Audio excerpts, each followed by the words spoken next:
അള്ളാഹുവിൻ്റെ ഏറ്റവും മഹത്തായ നാമം ഇസ്മുൽ ആലം. ആ നാമം ഉച്ചരിച്ച് നിങ്ങൾ എന്ത് ചോദിച്ചാലും റബ്ബ് അത് നൽകും. പക്ഷേ ആ നാമം എവിടെയാണ് ഒളിഞ്ഞിരിക്കുന്നത്?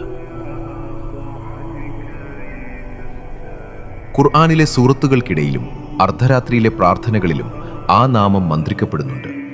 ഹൃദയം ശുദ്ധമാക്കി ആ തേട്ടം റബ്ബിലേക്ക് എത്തിക്കാൻ നിങ്ങൾ തയ്യാറാണോ?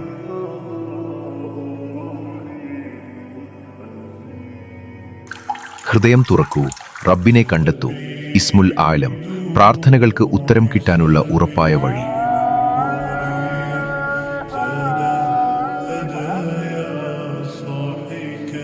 പൂർണ്ണരൂപം കാണുവാനായി ഞങ്ങളുടെ ചാനൽ സന്ദർശിക്കുകയോ ലിങ്കിൽ ക്ലിക്ക് ചെയ്യുകയോ ചെയ്യുക.